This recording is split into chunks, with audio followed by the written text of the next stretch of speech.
Hey, what's up, guys? We just finished watching NCR 2018. I'm here with Sonic Soul. What's going on, buddy? Yo, what's up, guys? And Mir's a little busy with his Easter dinner right now, so he's gone. So let's start this off. I mean, this is the most stacked tournament this year. Might be one of the most stacked tournaments of all time. First final round and now NCR, man. Yeah, man. It's insane. Like, everyone's so good now, too. And it's just, it's crazy. I mean, some notable players that drowned in pools. Xian, Nephew, who is doing really good start here. Haitani, Gachi-kun. How did Gachi-kun not make it out of pools? Meta RD, man. Yep. And K-Brad. K-Brad's doing really well, too, at Tiger Uppercut. And he drowned in pools as well. There's a lot more, guys. I'm just listing a couple of names. But yeah, it's just insane how deadly the pools were. They were their own, top 8s. And unfortunately, there was no character announcements, which I'm not surprised about because they didn't change the Facebook page and such. But there was an announcement. We'll talk about that at the end. It's really interesting. Yep. Okay, man. So what did you think of the tournament overall, though, Sonic? Like, did you enjoy it? Like, I thought it was pretty good. Well, more or less, like, when I looked at most of the matches, like, I found that things were more or less crazy. Like, I didn't expect for, like, first of all, like, Nephew, for instance. Like, I know, like, Colleen, like, she's been rising up and whatnot, but he's a really good player, but I'm just surprised that, like, for the most part, she didn't do so well. I guess I'm kind of biased because I also play the character, kind of. Yeah. But, yeah, it's just overall, like, I believe the tournament was really, like, really good. Like, yeah. Storm Kubo and Problem X were probably the biggest things for me because yeah. Vroom vroom, man. We're watching it together, so we're having huge laughs on the Abigail matches. Well, let's get right into the pools then. Let's get right into the pools. So I think this is like the tournament where it's like the rise of the counter picks, man. We're getting a lot of counter picks. Jay Wong switching up to Minot. Knuckle Doo using Cammy. I mean, he has used Cammy in the past, but he was definitely committed to using Cammy. Gamer B also using Cammy. And then Pocket Abigails. Tons of Pocket Abigails. I mean, Problem X, if he considers that a Pocket Abigail, Meta RD, and more, of course.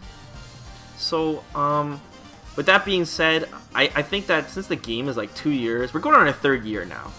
I think there's no excuse to not have a Pocket counterpick character by this time. I mean, there's been more than enough time to learn a second character is what I'm saying. Definitely. Yeah. So, like, most of the characters now have been figured out for the most part in terms of, like, their basic structure and what their goals are in the match, right? And now it's like, clearly there are characters that are really strong, and so, like, they each have their own dynamic to really, like, play against.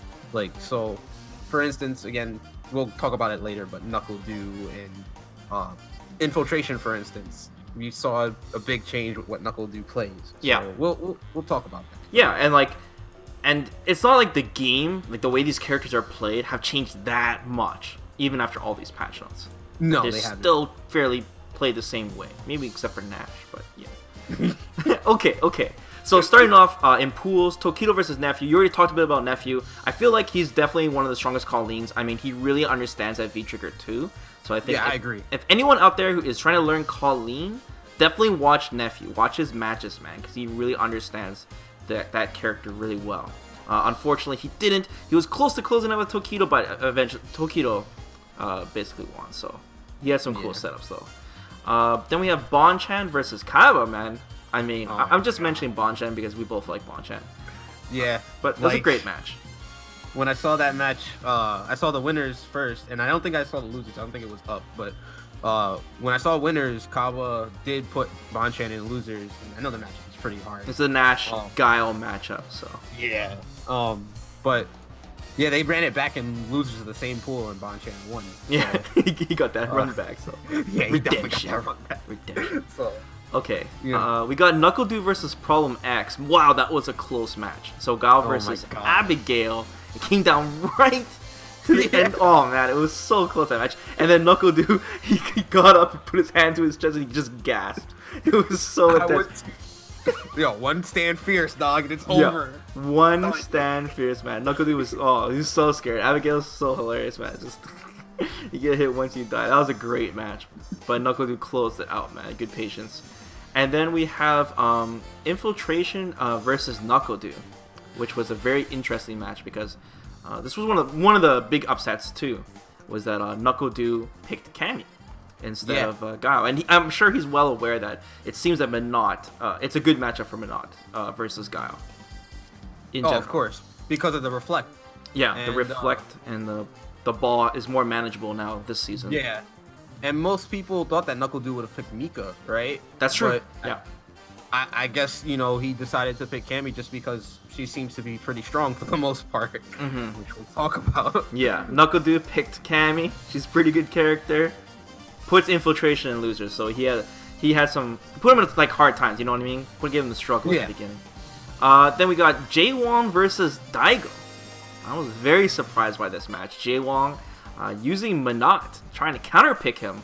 And Jaewong, I mean, you could tell he didn't master the character. He didn't have much time.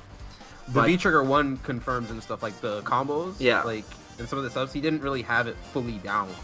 But Jaewong almost beat him, man. Like, his fundamentals was enough. In terms of fundamentals, he's definitely still, like, pretty, well done. He definitely practiced a little bit. But, yeah, Daigo took him out with the fuzzy, man. Jump in, and then he did a jumping attack and then a jumping light punch and fuzzied him, man. It's crazy. That was OD. That was sick. And the last match I want to talk about in pools was Problem X versus Punk. Oh my god. Because Punk, man, there's always like I wouldn't say a meme, but everyone knows that Punk seems pretty stressed out against Abigail in general. One of the first tournaments in 2018, and then we saw he got basically robbed by Abigail when he's using Chun-Li from a single combo. And then Punk, once again, obviously, is getting as prepared as he can against Abigail using Karin. And he still ended up losing from a huge combo. Oh my god. But it's okay, Punk. This announcement, I'm sure you're quite pleased to hear about it. So fix some things, but definitely a highlight. Okay, let's bounce right into top 8 now. Okay, so top 8. I think we should talk about the characters we have in top 8. So Sonic, I know you got something to get off your chest here. 3 Cammys in top 8. Okay, wait, Sonic. Isn't it technically 2? I mean, NuckleDu's not a Cammy player. Come on, man. Okay, but for the majority of top 8, we saw NuckleDu only play Cammy. Okay. Like, so Cammy player confirmed? Like, what are you trying to say here? Like, the matchup, I feel, because this is a tournament about counterpicks this time. That's right. And we're clearly seeing, like, most of the matches that we see with NuckleDu, he fought against Daigo, really, for the most part. With Tokido being the only exception, he still picked Cammy, right, against Tokido as well. So, I guess for the particular set of players, he decided to pick Cammy just because, again, Guile, Cammy can get through some of his shenanigans with his Sonic Boom. That's right. And in general, I feel like NuckleDu decided to pick that instead of, again, a character like Armika, which might struggle a bit more. But Cammys in general, I think this is the rise of Cammy, man. Like, oh yeah, final round, like you and me, we weren't, maybe off camera we might have been complaining, but like, there's a lot of Cammys, dude. And now NCR, I think that seals the deal, bro. 3 Cammys top 8. I mean, she's so strong. Crazy. And then she might be getting stronger, but I'm just guessing. Okay, and 2 Minots in top 8, man. 2 Minots with Jaewong, right? So Justin Wong busted out Minot for this tournament. Yeah. So, a lot of people are like, is Minot top tier? She's definitely up there, man. I mean, yeah, we're seeing a lot of Minots now. Very solid in terms of defensive play and zoning. Yeah. This is definitely a character that fits Justin Wong very well. Oh, it does. Yeah. Play, so. Yeah, he just needs to do his homework more on those V-Trigger conversions and stuff, which takes a long time. And then we got the rest for top 8 was Guile, Akuma, and Abigail. So basically, the top 8 was all top tier characters. All top 8, top tier characters in top 8. But no Rashid. Yeah, no Rashid. What's going on? And this might be the last tournament that we could have seen Rashid after. Once again, that announcement. I mean, we'll see. We'll see. Okay. Anyways, guys, sorry about that. I don't want to keep teasing you guys with the announcement, but okay, let's go right to the matches in top 8. Let's bullet through these here. We got NuckleDu versus Daigo. Yeah. So this match, more or less, as I said before, NuckleDu versus Daigo. NuckleDu picked Cammy for this one because, again, the matchup more or less is pretty good for her. Mm-hmm. And the thing about it is that, like, they actually ran it back. Like, it was double jeopardy because NuckleDu beat Daigo, and then later on, I believe in losers finals, Daigo beat NuckleDu. Yeah, so got that run back. The adaptation really was strong from Daigo overall. But in this first match, NuckleDu obviously beat Daigo. So yeah, it was pretty impressive overall. Okay, then we have Valoran versus Tokido. What do you think about that match? Oh God, Valoran, like. He's one of the better camis though, man. He's just a little. He is one of the better camis, but he had like some issues like with execution. He is inconsistent sometimes, for sure. Yeah, the confirms were one thing, and the other thing was like he would try to like punish like some of the projectiles that Tokido was throwing, like that fireball and whatnot, and he would randomly get like EX DP. Yeah, and he didn't want that. Maybe he was holding forward, but the last time, like before the match completely ended, he ended up getting Spiral Arrow when Akuma just jumped in. Oh yeah. He wanted to DP him. Right. I forgot about that. And at the end of the game, Tokido and Valoran, they got up and talked about it. And Tokido knew what Valoran wanted to do. So I think Valoran was kind of like shaky in terms of execution this time. He's unstoppable when he's on fire though, man. He's really good. Oh yeah. Okay, Infiltration versus Jaywong. This was snooze, man. Minot mirror match. The chat was ridiculous. I was actually enjoying this. Were you? I don't care what you said. Dude, there was red timer. The commentators were joking the match took 45 minutes. That was snooze, bro. Look, I'm a Nash player, all right? I enjoy some lame play, all right? God. And this was actually legit. But I guess you could clearly see, like, with Infiltration versus Jaywong, Jaywong had really good, like, patience overall. Infiltration is more known, again, as for his, like, his hit and run style. Knowing, being aware of whether or not he has the lead. But I think the thing that sealed the deal in this matchup is, again, as we talked about before, the V-trigger stuff. Like, Jaywong in this match, he showed that he had some some, like, knowledge of using V-Trigger 1, but not to the effect of Infiltration. There was clearly a difference in Minot's. Yeah, Infiltration had consistency. The only thing that Infiltration dropped was like the killer combo, the one that was like almost 40-something hits. Yeah, that was big. Yeah, that was the biggest drop, but other than that, like, he was more or less solid with it. So I think, again, Jaywong just needs to work more or less on the V-Trigger conversions. Snooze. Okay, moving on. Dude, here's a match that was not snooze. Gamer B versus Storm Kubo. This was the second best match in the tournament. You guys, if you guys are gonna watch any match, please watch this one. It was hilarious. Gamer B was playing like a complete nut the entire match. I have never seen so many EXDPs except for when Infiltration was using Jury, bro. It was insane. He had to pick Nakali, so because he wanted to play. I bet you he wanted to play Cammy, but he's like, nah, 900 health. I'm not gonna. No way, Cammy versus Abigail. Are you out of your mind? No way, bro. No way. No, he picked Nakali, dude. He tried to zone him, and whenever Storm Kubo came in, I'm not joking. He did EXDP. It was ridiculous. I mean, you guys have to understand. If Abigail blocks one of your EXDPs, it's lights out, curtains. It's over. There was one point where he whipped DP, and literally the stand fierce, like. He did not hit it in time. Yeah, he didn't press it early enough. God, like, I lost years of my life, man. I'm surprised Gamer B didn't do another EXDP, man. He interrupted that shit. That was funny, man. And then the ending, man, when Kubo was spamming hard punch. Oh my God, 8 fierces. I still can't get over that. Kubo literally did 7 or 8 standing hard punches in a row. This was ridiculous. Oh my Guys, Capcom, please watch this match. Just watch it. Come on, man. Okay. Alright, moving on. Anyways, yeah. Who won? Wait, if Gamer B won that match, of course. Otherwise, Storm Kubo probably would have won the tournament. Why am I even asking? Okay. Infiltration versus Valoran. I guess the highlight from this is that Infiltration was getting beat with using Minot, and then he eventually switched to Jury. And this is important because Infiltration is basically showing, yo, I didn't fluke out with Jury at Evil Japan. My Jury is legit.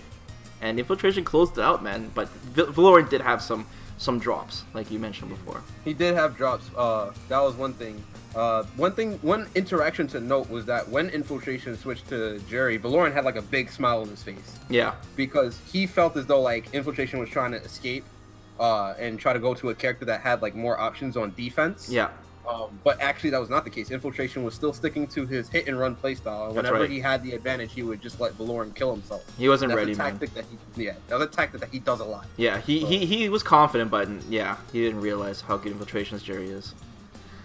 Okay, NuckleDu versus Tokido. This is an important one because if NuckleDu accidentally hit his home button on his pad. Oh my god. And he lost the round. Well, he lost the match because of it. Dirty. He lost the match. He had momentum, dude. I don't know, man. I mean, rules are rules, guys, okay? NuckleDu did have momentum. It's not Tokido's fault. Rules are rules, man. He hit the home button, boom.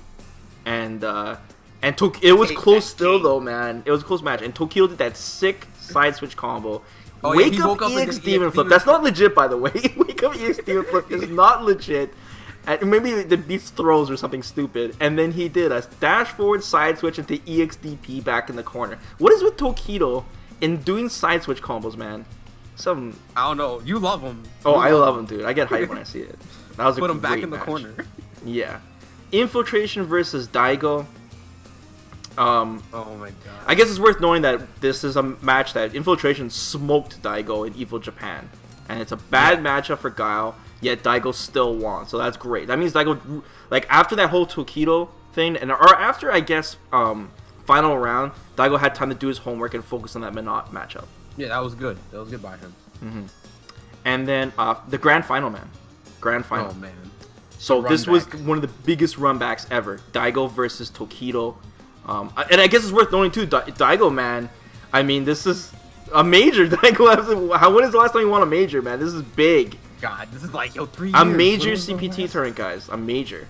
Or, so, I don't know. A premier tournament. And Daigo was close, man. This was his time. Guile's not going to get any better. This is your moment. So, it was close. That was definitely the best match of the night. Daigo had, like, the biggest comeback. Yeah, the biggest comeback ever. That was an amazing comeback. About to lose the tournament. And then, I mean, he did lose, but he was literally about to lose the tournament and then in this one game. And he just came back, like... He anti-aired him like 6-7 times, man. 6-7 somersaults, man. Tokido had so much life to take a risk and jump. It was crazy.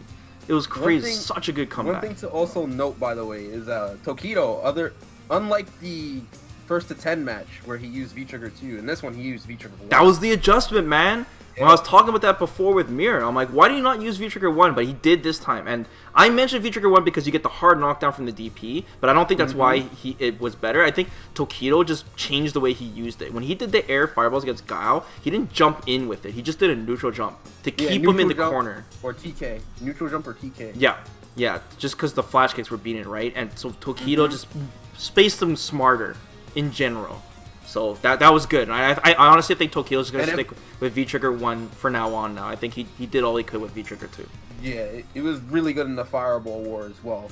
Man, that was a great match, dude. It was a great match. It was a great match. Okay, so, yeah, Daigo didn't win. Tokido, definitely the most dominant player in 2018, period now. He's a monster. He's a monster, dude. Definitely. So Tokido is the man to beat right now. Just super, super consistent. Okay, so now let's talk about that announcement real quick, guys. At first we thought it was an April Fool's joke. Capcom apparently made an announcement they're doing a balance patch. We're talking 3.5. That's not a mid-season, at the beginning of the season. And they literally rebalanced every character in the game. A new balance patch. And we briefly went through the notes, and there's a lot of hilarious stuff. Obviously we can't talk about it now because this video is getting hella long. But we'll talk about that soon. But you guys should read it up. It's already up on Capcom Unity website, and you guys can check out the patch notes there. And a lot of top tiers got nerfed, and a lot of low tier characters got buffed, and it looks good, man. It looks good. So make sure you guys check that out. We thought it was an April Fool's joke, but I guess it isn't because they posted the official notes.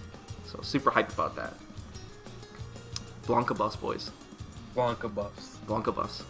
Okay. +3. So yeah, let's close this up. This video's getting hella long. Oh yeah, word. And yeah, let us know what you guys think about this tournament in the comments below, of course. And don't forget to subscribe to the channel and like the video. It really helps out. And I'll see you guys next time. Take care. Peace.